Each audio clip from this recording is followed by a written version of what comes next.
Hello and welcome back to another episode of Injustice For All MMA.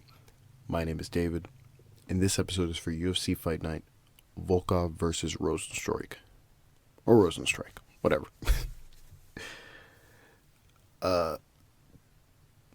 Had a week off, and a couple extra days, but I just finished the card, which means it's scorecard time. We have an injustice on the card, and it's one of those injustices that I'm a firm believer in. It's incorrect. The wrong person won, and it confuses me because I'm not going to do the thing where I just rattle off a bunch of fights that give an example of this type of fight. Although I'll reference one in a different when I get to the honorable mentions, but it's just another example of an inconsistent scorecard. You know, it's one thing if the actions change in the fight, but they don't. We've seen stuff like this where, yes, very few judges will go, okay, if you're not active enough and you're grappling, you win, right? That used to be kind of the old school way of looking at this, at least in my interpretation, in my head. And now it's more, if you're active on the bottom or in a position where someone is holding you down, you tend to win, right? My favorite example of this, my go-to example of this is Kunitskaya versus Caitlyn Vieira, where Caitlyn Vieira is essentially just holding down Kunitskaya but delivering no offense. And funny about that is, the funny thing about that is she then fought Holly Holm, who essentially kind of did the same thing to her but didn't because she was actually active in that scenario, but that's already been driven home. No pun intended. In this instance, it's another example of someone not being active enough and then still winning the round. And the fight that I'm referencing is Jackson versus Argueta. Okay. I scored this fight 29-28 for Argueta. I gave two 10-9s. I gave a 10-9 in the first and the second for Argueta and a 10-9 in the third for Jackson. Now, in that very first round,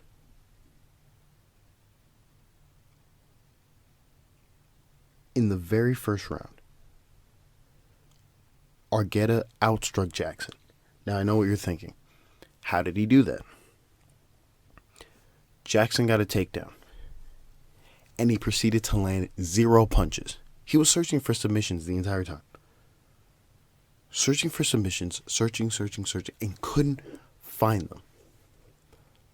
Searching for submissions for 5 minutes, did not find them. Argueta outstruck him. Now, how many strikes? You could probably, maybe 12, 10 if you're being generous, maybe 12 to 15, right, if we're being accurate. And most of them were from the bottom position, the position where he was being held, okay? And we've seen rounds like this where someone is being held, and what they do is they then start to attack from the bottom. But if the person wants to win the round clearly, the person on top is also delivering a little bit of ground and pound, a little bit of shots here and there. That did not happen in the first round. And that's the core problem here. That didn't happen. We go to round 2. Both fighters got a takedown. And Argueta still outstruck Jackson on the ground. Okay, during the commentary, there was a talk about effective grappling. effective grappling, which Anik then later said is subjective. One way that you can interpret objective grappling is, yes, trying to find submissions, but effectively attempting submissions. Using that grappling to then strike.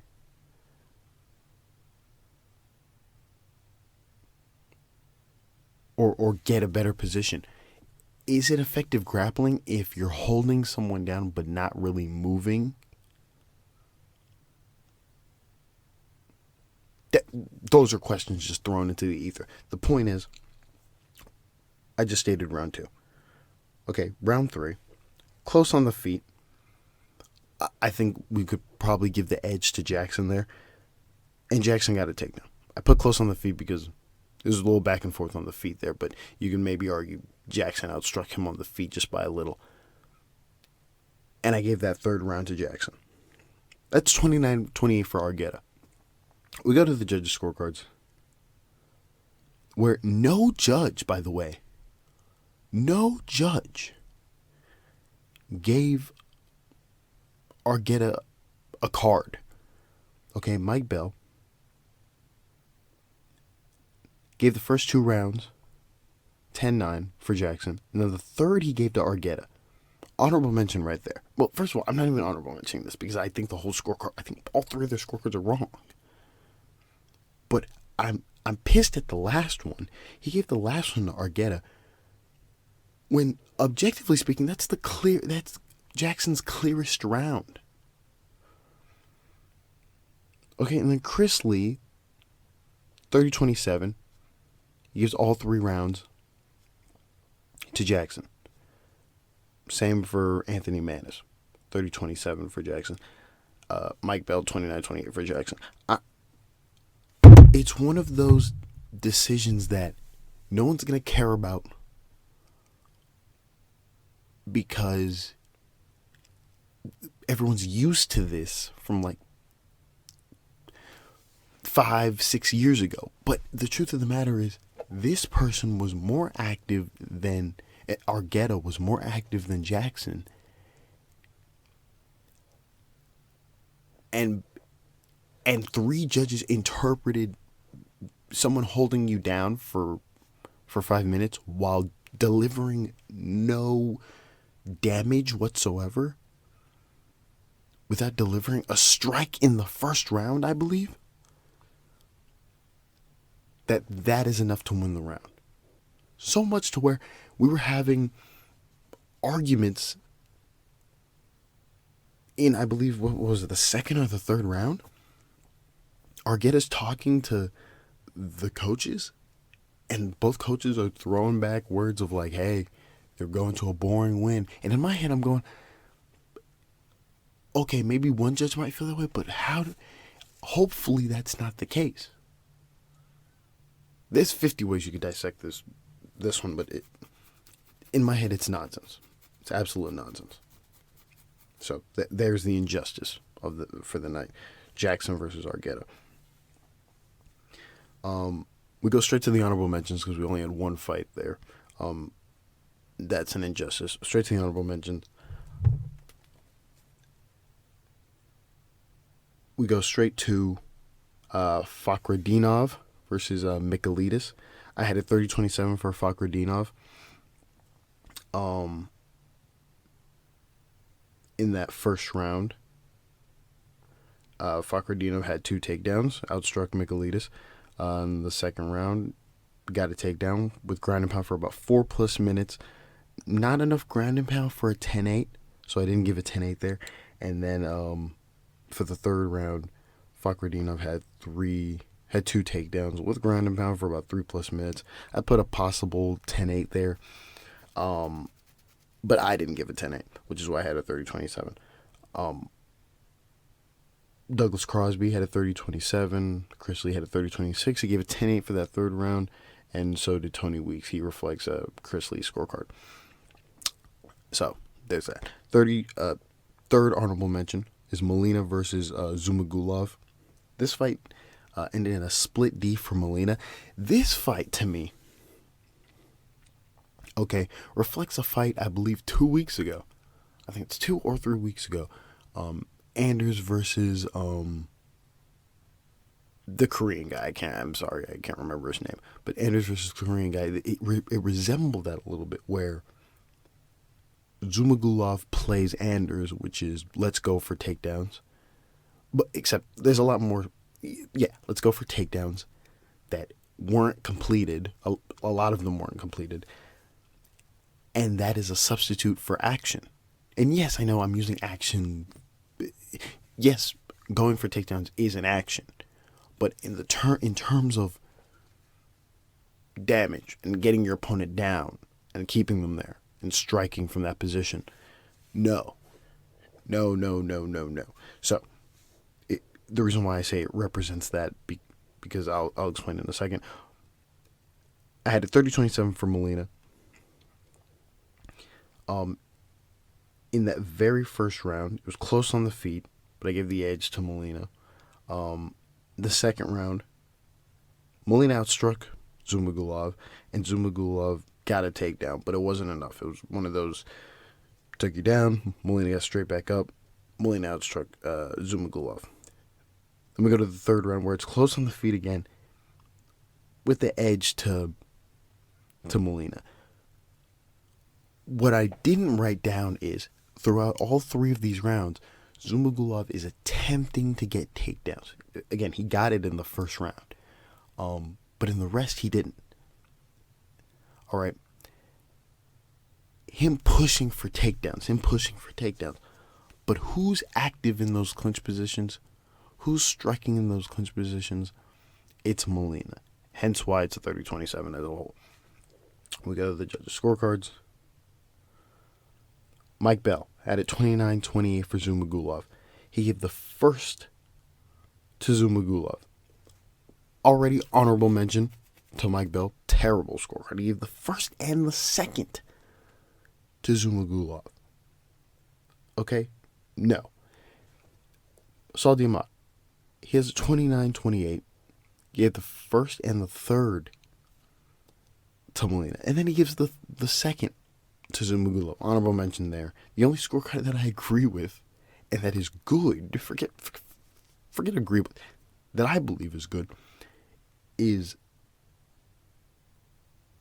30-27 Anthony Manis. You can maybe argue a 29-28 for Zuma Gulov, but only the third round, in my opinion. In my opinion, I think it's the closest round for Zuma Gulov. That is just me. So, there's that. Fourth honorable mention, you have Soleki versus Da Silva. Remember in that second round, Da Silva got pointed for too many fence grabs with his leg. I had this 28-27 for Soleki. In that first round, Da Silva got a knockdown, a little bit of ground and pound, but Soleki was active on the bottom and had a submission attempt. And then you have, in the second round, I gave that to Soleki, obviously. Soleki got a takedown with ground and pound for about 4+ minutes and some submission attempts, possible 10-8. And so I gave him a 10-8. It was a 10-8 in that second round, minus the point deduction, making it a 10-7 in total. Last round, it was close on the feet, but Da Silva had 2 takedowns, thus giving him the round, making it a 10-9. If you add it all together, 28-27 for Soleki. All right, and then when you go straight to the scorecards, Derek clearly reflects my scorecard entirely. Saul Diamata had it 29-27. He gave the first to Da Silva, which is fine, and then he gives the second to Soleki. He gives him a 10-8 in total. He gives him a 10-9. Minus the point deduction would be a 10-8. And then he gives the last round to Soleki. Honorable mention there to Saul Diamata. In no way does Soleki win the last round. So I'm a little confused on that. I'm very confused on that. But yeah. And then Adelaide Bird gives it a 28-28. Her scorecard is correct. When I say correct, I mean I believe Da Silva won based off the point deduction, but her scorecard is correct if you don't give the 10-8. She gave a 10-8, a 10-9 in the first and the third for Da Silva, and then a 10-9 minus the point deduction would be a 10-8. She gave that to Soleki. So, bam. Last honorable mention is Ige versus Evloev. I had a 30-26 for Evloev. 10-9s all around, except for the third round where I gave a 10-8. In that first round, Evloev outstruck Ige and had 2 takedowns. Second round, Evloev outstruck Ige again. Got a takedown with a little bit of ground and pound this time. And then the third round, a possible 10-8, but I gave the 10-8. Evloev had 4 takedowns with ground and pound for essentially the whole round. Ige got nothing off in that round at all. He was controlled the entire round up until that last moment, and then he got taken out again. So, there's that. And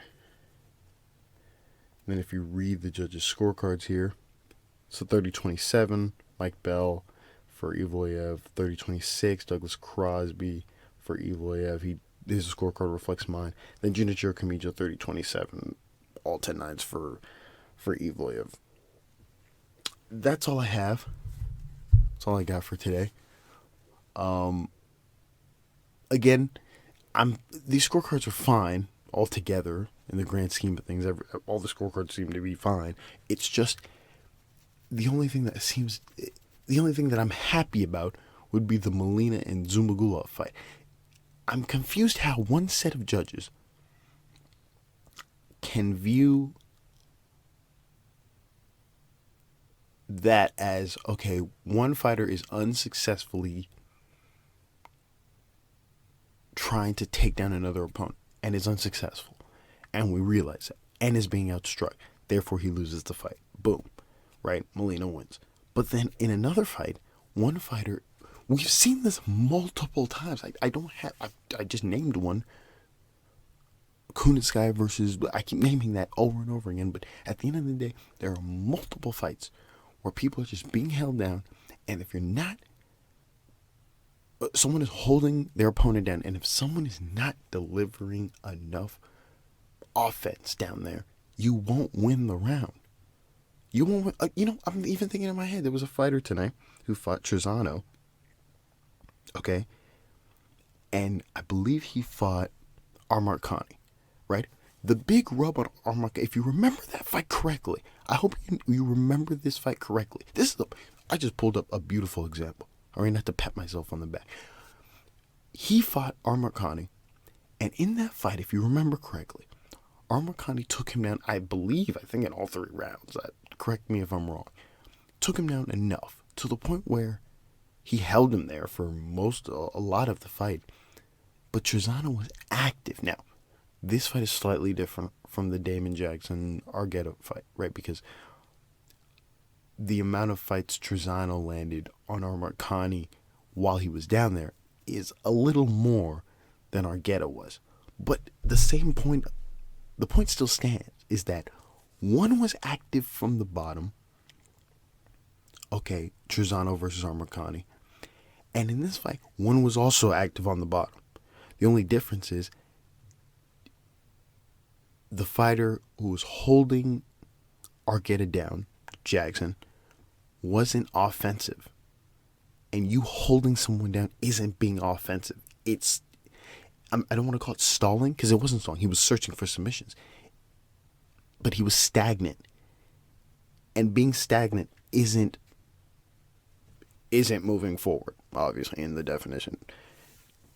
Hence why I believe he lost. And he should have lost, but hey, I don't make the rules here. No, I'm just going by the rules, and the rules are effective grappling. Or, every once in a while they keep bringing up here's the scoring criteria. Well, striking is above grappling. And it's not effective grappling to just hold. It's one thing where people are held down. There's been many fights, and I'm just going on a tangent here before I close this out. There's been many fights where fighters on top are holding down the opponent and are delivering no ground and pound, aren't searching for submissions. But here's the funny thing. The person on bottom also isn't doing anything. Guess who wins that? The person on top, who's holding the other person down, nullifying that person. But in this instance, if you're just holding someone and they're punching you in the face, by the end of that first round, who won? I'm not going to use the look at the other person's face according to this face. No, because that's really topsy-turvy. There's many ways to manipulate that. But the truth of the matter is this. Jackson took down Argueta and got punched down there for the round and then won that round still.